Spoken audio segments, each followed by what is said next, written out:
사는 게 지옥 준비 안 된 오후에 고통받는 한국 노인들의 참담한 현실과 해법. 서론 가장 오래 살지만 가장 불행한 노인들. 한국은 세계에서 가장 빠르게 늙어가는 나라다.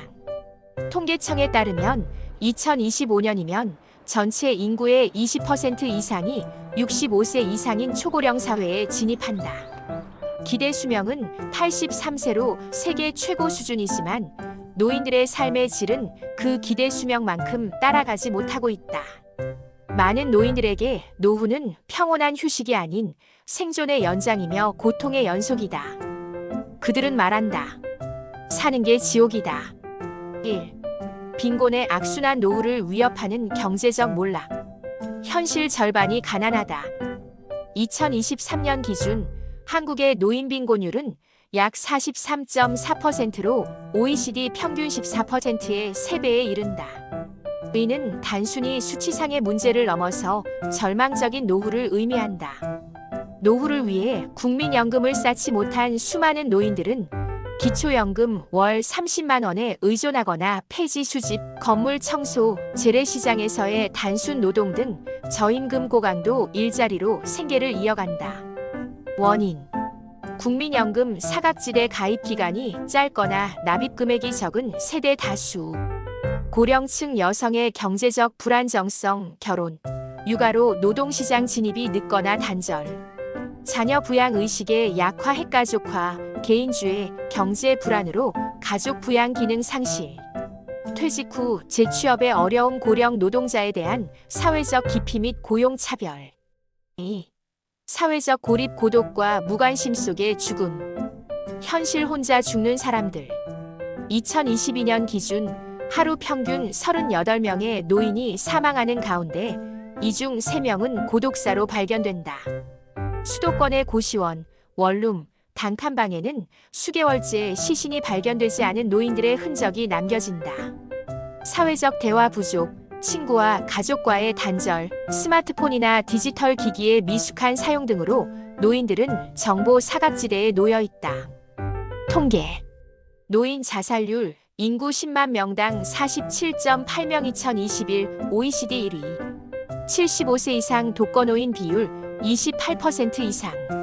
심리적 원인: 정체감 상실, 퇴직 후 사회적 역할 소멸, 외로움과 우울감, 지속적 인간관계 단절, 경제적 불안이 정신건강 악화로 이어짐. 3. 의료와 돌봄의 불균형, 아파도 참는 노인들. 현실 병원도 돌봄도 사치인 노후. 만성질환을 앓는 고령층이 늘고 있지만 요양시설은 턱없이 부족하고 병원비는 감당하기 어렵다. 특히 독거노인의 경우 동행자 없는 병원 방문, 복잡한 건강보험 시스템, 간병비 부담으로 치료를 포기한다. 제도적 문제: 국민건강보험 본인 부담률, 외래진료 30%, 입원 20% 적립금 고갈 우려로 인상 중. 장기요양보험 등재 기준이 까다로움. 민간 간병인 고용 시 하루 1,015만 원의 비용 발생. 간병 사각지대. 2023년 기준 공공간병 서비스 제공률 10% 미만. 24시간 돌봄이 필요한 중증 노인 대부분이 가족 돌봄에 의존. 4. 디지털 격차와 사회 참여 기회의 단절. 현실 연결되지 못한 세대. 복지 신청, 진료 예약, 교통정보, 은행 업무까지 대부분의 공공금융 서비스가 디지털 중심으로 재편되면서 노인들은 디지털 문맹으로 고립되고 있다. 노인 대상 디지털 교육은 있으나 체계성과 지속성이 부족하고 대부분 형식에 그친다. 사례: 코로나 시기 백신 예약을 못해 접종해서 소외된 고령층 다수. 키오스크 사용 못해 식당 카페 이용 자체를 포기하는 사례 증가. 해법 절망을 희망으로 바꾸기 위한 정책 대안. 1. 기초연금 및 공적연금 제도의 개편. 기초연금을 단계적으로 40만 원, 장기적으로 50만 원 이상으로 확대. 국민연금 미가입 자저소득자에 대한 보충성 연금 도입. 기초생활보장과 연계해 중복 차감 구조 해소. 현재는 연금 수급 시 생계급여 삭감. 2. 공공형 노인 일자리 확대 및 질 개선. 폐지 줍기 같은 저임금 노동보다 돌봄 활동, 지역 안내, 재능 기부 형태의 공공형 일자리로 전환. 노인 사회 참여, 수당 신설 및 근로시간 유연화. 디지털 교육 프로그램 연계에 디지털 서포터즈 등 노인 대상 신직무 창출. 3. 지역사회 통합 돌봄 커뮤니티 케어 정착. 복지관, 보건소, 방문간호, 요양기관 등을 통합 관리하는 지역 돌봄 거버넌스 구축. 독거노인 1인당 돌봄 코디네이터 배정 시범 사업을 전국 확대. 장기 요양보험 인정 기준 완화 및 가사 서비스 확대. 4. 고독사 방지 시스템 강화. 독거노인 비상감지 센서, 스마트워치, 연동 감지 시스템 보급.